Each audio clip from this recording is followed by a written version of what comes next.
It was over. The Tarrasque was dead. Everything was calm. Peace had returned. Well, a new challenge had arisen.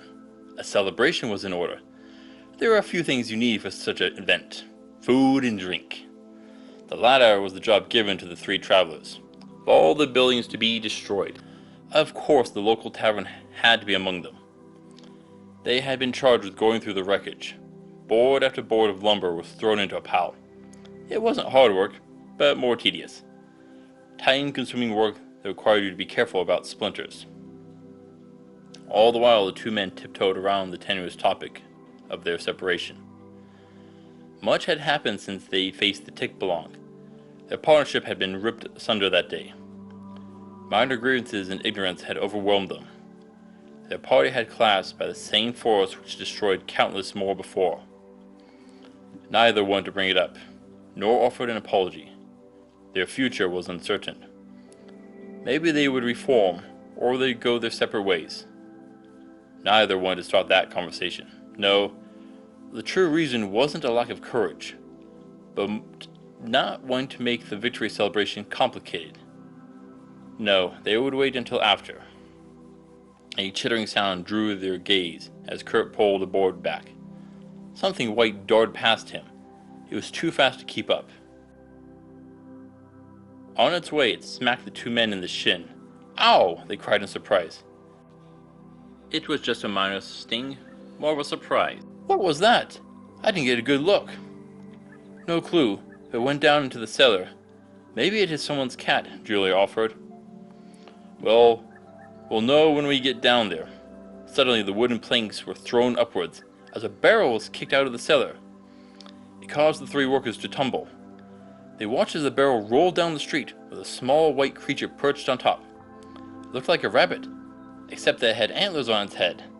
"Hey, come back here," Grant called out as he gave chase. The small creature redoubled its speed as the large man followed. Hello, and welcome back to Mythical Phylogeny. I'm your guide, Jason. There are many fascinating creatures in mythology. Some are terrifying beasts of fangs, claws, and fire, while others are cute and seemingly harmless. This includes a strange little rabbit known as a jackalope. Let's take a look at this bizarre little creature.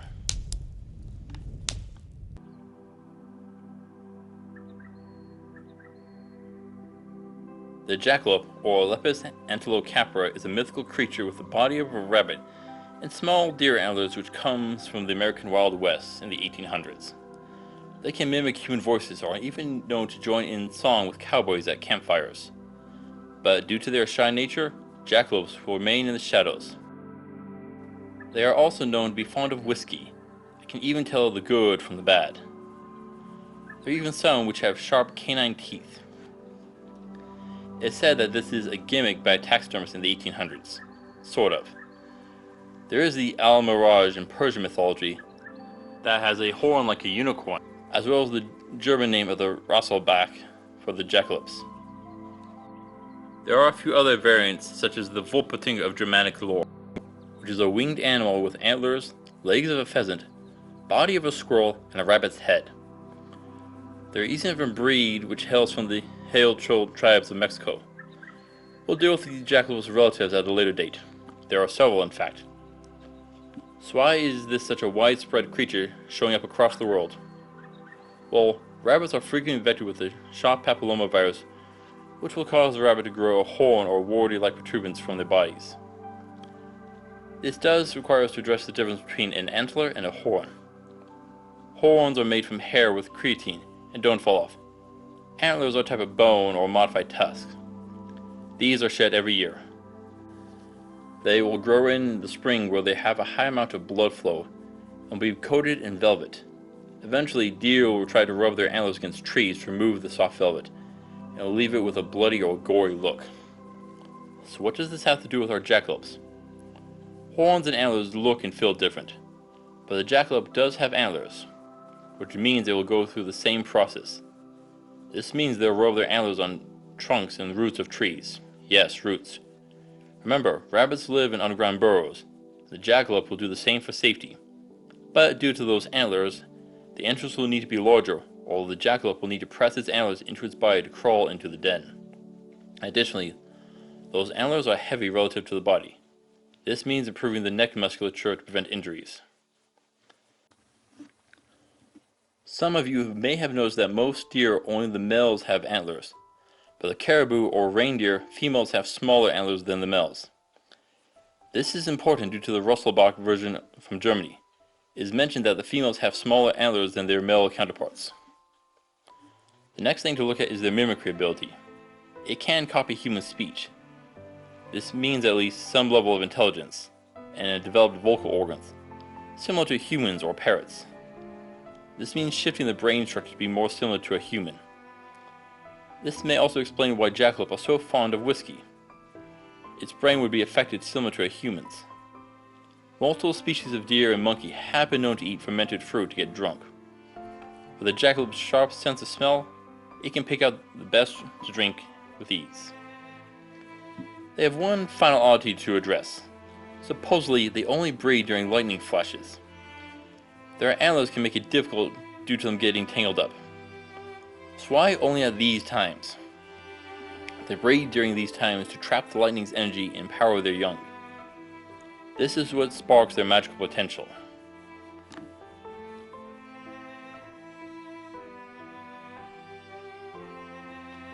Jackalope is a strange foe. It doesn't have claws, but those antlers can hurt, and it can take a chunk out of you if it bites. But to use either, it needs to get in close. Oh, but isn't the jackalope's greatest weapon its speed? Well, it is one of them. With Lowe's lace, it can close the distance in the blink of an eye. So, how can we protect ourselves against the jackalope? Well, the old folklore advises you to wear stovepipes over your legs. Well, plate armor would be more comfortable and better fitting. Chainmail will also work, but may struggle against the tips of the antlers. Regardless, this will prevent it from reaching your vital organs. Gambeson is another option which will serve better than chainmail. Now, how do we hunt such a beast? They are small and require agility in combat. I would look to using ranged weapons, bows being ideal. Find a nice hiding spot and wait for the jackalope to come out. So, why not set a trap? Remember how it likes whiskey? Let's use that. Set out a cup and it will find it. Due to their size, there are dozens of snare traps that can be set up for the jackalope. Use lines of sticks to guide it to where you want it to go. Now, due to the antlers, they can become entangled if you use a net. This can prevent the jackalope from escaping. Honestly, swords and spears are going to be hard to strike the small moving target. Spells are an option, but be warned. Due to the jackalope's small frame, many spells will completely destroy the remains if you aren't careful. However, the reverse, and the jackalope wants to trick you. Say that you are sitting at your camp and you hear a cry for help. Do you rush to help? Most would. You've jumped up and raced into the night. Once out there, the jackalope can copy your voice. You hear the voice of your comrade asking you to go one way, but it is a lie. Then your comrade replies, which do you follow? It will take a well-tuned ear to distinguish the two voices. Once you are split apart, the jackalope can tackle, kick, or impale you with its antlers. It may trick you to fall into a river or down a hill. A divided party is a dead one. The jackalope isn't dangerous in the traditional sense. It relies on tricks and deception and speed in a fight. If you can neutralize those abilities, you can take it out. Still, I would prefer being the predator and setting up a trap. Overall, the jackalope is fairly harmless and shy. This is why I can only give it a 1 out of 10 for difficulty. If you are halfway intelligent, you'll win.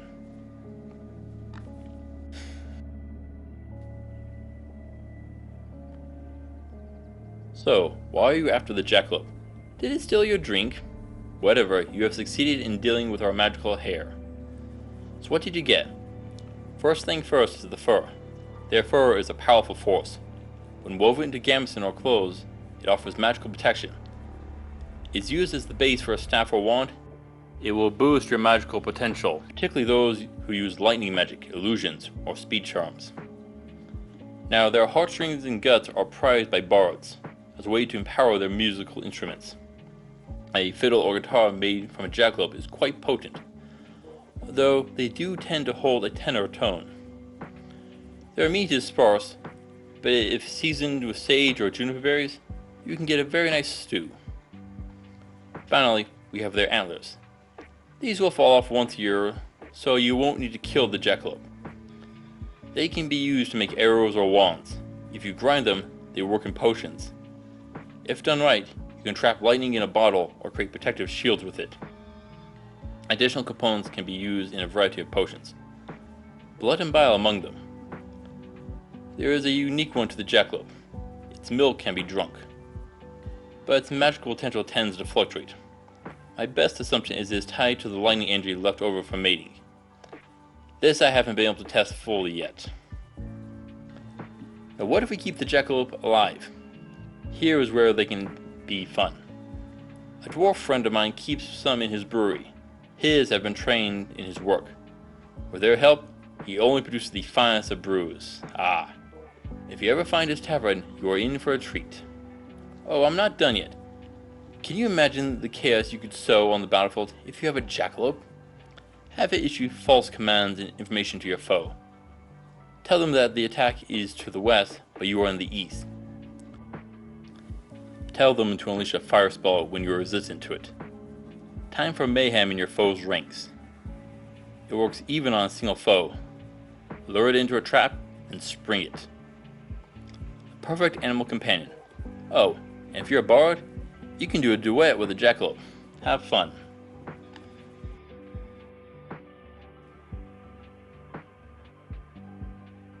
They ran down the street after the barrel. The jackalope kept it rolling away. A fine drink for such a small animal. Grant didn't bother grabbing his sword. It was too big for such a small animal. Here, Julia called out. Silently, she cast a spell to hasten the two men. She fell behind her companions. Themselves on. They had to catch that hare. It rolled the barrel over the wreckage. As they ran, Kurt muttered to himself. The old merchant drew on his pitiful reserves of magic. It was almost nothing, but it was there, a tool that he could use. Through a spell, he slowed the barrel. It might have been incremental, but it did. That was enough for the mercenary to overtake it. Powering through his legs, the muscular man sprang forward, his arms stretched out. He threw his body against the tiny animal, wrapping it in his arms as he landed on the ground. The small beast thrashed about, its antlers clinging against the mercenary's armor. Got it! Oh, you found Douglas! The tavern owner yelled as he saw the two men in the jackalope. I thought he was lost when the Tarrasque attacked. Thank you for finding him for me. The mercenary stuttered. Oh, no problem, Kurt panted. He was looking for a drink too. Oh, that sounds like him. Thank you. Come, we're almost ready for the party. Sounds good. Sounds good. Thank you for watching, adventurers. The jackalope is a strange beast to say the least, yet an interesting one. It is nice to deal with something like this every now and then. Please return next week, where we shall meet the insane beast called the Wampus. Until then, safe travels.